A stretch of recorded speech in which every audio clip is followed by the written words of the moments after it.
Este pistón suelto ya cuesta 60.000 euros. Y por una buena razón.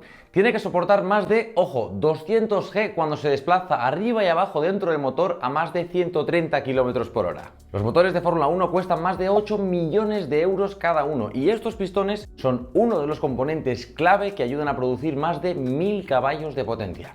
Pero, ¿por qué cuesta 1000 veces más que el pistón de un coche de calle? Pues resulta que hay muchas buenas razones para estos costes tan locos. Si te gusta la Fórmula 1, sabrás que no puedes encender uno de sus motores tal y como lo harías en tu coche de calle.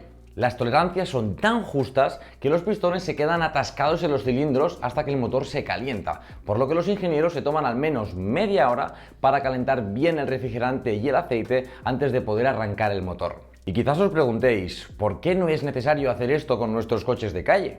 Como sabemos, los motores generan energía al quemar combustible y oxígeno dentro de los cilindros. Esta acción libera mucho calor y hace que el gas en el cilindro se expanda rápidamente. El pistón se mueve hacia abajo, empujando la biela, que hace girar el cigüeñal y en última instancia impulsa el vehículo. Para permitir que los pistones se muevan es necesario un pequeño espacio entre ellos y el cilindro. Sin embargo, si ese espacio es demasiado grande, permitiría que una gran cantidad de gas se cuele por los laterales, resultando en una pérdida de presión y por tanto mucha menos potencia. El hecho es que los pistones tienen unos aros que encajan en estas ranuras, sellan el espacio entre el pistón y el cilindro y mantienen la presión necesaria para generar tanta potencia. También aseguran que una cantidad mínima de aceite de la parte inferior del pistón pueda entrar en la cámara de combustión y quemarse. Elegir el espacio correcto para el motor es realmente importante. Si es demasiado grande, produce menos potencia, el motor se desgasta muy rápido y puede tener toda una serie de problemas. Y si es demasiado pequeño, el motor puede griparse. Aquí es donde entran los diseñadores de motores, quienes especifican el tamaño del espacio necesario y luego establecen las tolerancias para todas las piezas. Cuando se produce una pieza, en realidad nunca se fabrica con el tamaño exacto con el que se diseñó. Estará algo por encima o por debajo de su dimensión original. Esto se debe a que las herramientas y las máquinas nunca son perfectas. Sabiendo eso, los diseñadores deciden una tolerancia. Esto se refiere a cómo de grande o pequeña podría llegar a ser esa pieza con respecto a su medida original y aún así ser aceptable. Así que digamos que este pistón tiene unos 40 milímetros de alto, pero puede tener una tolerancia de más o menos 0,1 milímetros. Es decir, si está por encima de 40,1 milímetros o por debajo de 39,9 no se podría usar. Lo mismo ocurre con todas las demás cotas de esta pieza, ya que interactúa con muchas otras. Y si fuese demasiado grande o pequeña, podría causar serios problemas. Esto es especialmente importante en algo como un pistón. El espacio entre el pistón y el cilindro de un motor de Fórmula 1 es tan pequeño como 0,15 milímetros. Para que te hagas una idea, el hueco es tan solo un poco más ancho que un cabello humano. Las tolerancias en el diámetro del pistón y el cilindro son tan pequeñas como 0,01 milímetros. Si se cumple, significa que los ingenieros pueden estar seguros de que las piezas encajarán perfectamente y funcionarán correctamente en todo momento. Pero es que aún hay más. Todos los materiales se expanden cuando se calientan, por lo que esto cambiará cuando el motor alcance cierta temperatura. Y debido a los diferentes materiales y tamaños de los componentes, todo se expande a diferentes ritmos. Los coches de calle, por su parte, tienen que poder usarse a una amplia gama de temperaturas, por lo que los ingenieros diseñan los motores con una mayor holgura entre el pistón y los cilindros. Esto significa que los pistones pueden funcionar de manera efectiva tanto en frío como cuando se encuentran a temperaturas de funcionamiento normales. Pero en un motor de Fórmula 1 se busca la máxima potencia y eficiencia, por lo que los diseñadores utilizan un espacio libre mucho más pequeño. Diseñan los componentes para que haya el espacio perfecto cuando se encuentra una temperatura de trabajo ideal. Por eso los motores se gripan cuando hace frío,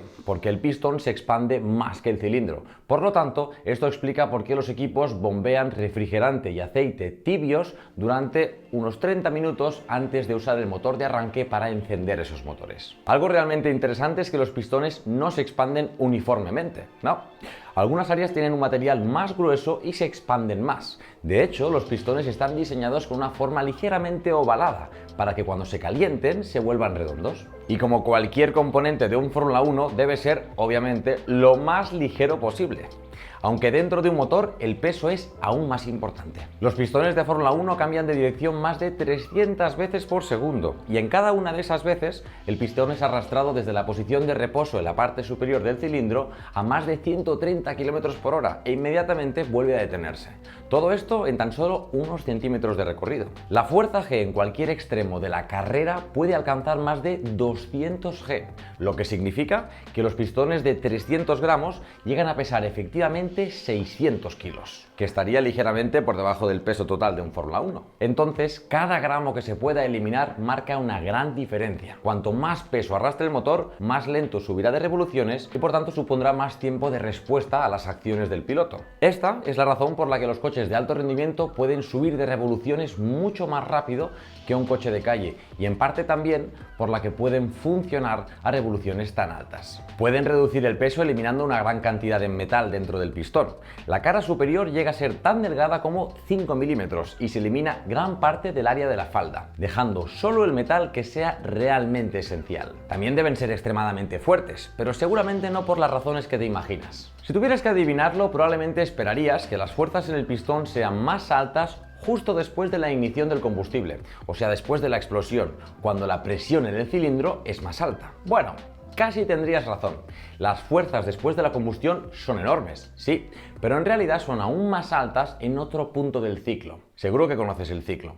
El pistón es empujado hacia abajo por la rápida expansión de los gases, alcanza el fondo de la carrera y luego vuelve a subir hasta la parte superior. Aquí el pistón quiere salir volando por la parte superior del motor, pero la biela lo arrastra de nuevo hacia abajo. La verdad es que el pistón tiene que ser fuerte para soportar su propio peso. Además, la aceleración masiva estira y deforma el metal. Si el material no es lo suficientemente fuerte, podría fallar y romper el motor. Los coches de Fórmula 1 usan una aleación de aluminio para esto, ya que es lo suficientemente fuerte y mucho más liviano que el acero. Los distintos fabricantes de motores de Fórmula 1 utilizan diferentes métodos para fabricar los pistones. Algunos los mecanizan directamente a partir de una palanquilla de aluminio y otros los forjan primero. La forja es donde obtienen una palanquilla de aluminio, la calientan y la golpean para darle forma a presiones increíbles. Los pistones se forjan ligeramente sobredimensionados y luego se mecanizan hasta las dimensiones exactas. Los pistones forjados pueden ser más fuertes que los pistones de palanquilla, pero pueden ser más complicados para crear piezas muy precisas y también pueden pesar algo más. Ambos métodos son mucho más fuertes que los pistones fundidos que usamos en los coches de calle, donde el metal se funde y se vierte en un molde. Pero es que la fundición es mucho más barata y hace posible obtener pistones por tan solo 60 euros. Así que no hay que olvidar que cada pistón de Fórmula 1 requiere la inversión de miles de dólares o euros en el material utilizado, además de decenas de horas de mecanizado y el tiempo para forjarlos. Los pistones, junto con otros componentes del motor, se miden luego con una máquina CCM, que mide las piezas con una precisión de 100 nanómetros. Eso es aproximadamente 1000 veces más fino que el ancho de un pelo humano. Luego, si una de las cientos de medidas es más alta o baja de lo necesario, se funde de nuevo y se hace otra. También hacen radiografías del pistón para verificar si hay grietas y otras imperfecciones en su interior. Y todo esto al final asegura que todos los pistones producidos alcancen los altos estándares de calidad necesarios y funcionen eficazmente a esas 15.000 revoluciones por minuto. Estos factores son la razón por la que cuestan tanto dinero. El tiempo de esos genios diseñadores, el tiempo del resto de expertos, el equipo especializado y unos materiales extremadamente caros. Se dedica una gran cantidad de recursos a la creación de cada uno de los componentes de un motor que puede generar más de 1000 caballos. Los pistones de calle pueden estar hechos de materiales más baratos y usar procesos más rápidos, lo que significa que pueden hacerlos 1000 veces más económicos que los equipos de Fórmula 1. Si te ha gustado este vídeo, te invito a ver este otro que creo que te encantará. Y si vas viendo nuestros vídeos, oye, ¿por qué no te suscribes y así nos das apoyo al canal? Muchas gracias y hasta la próxima.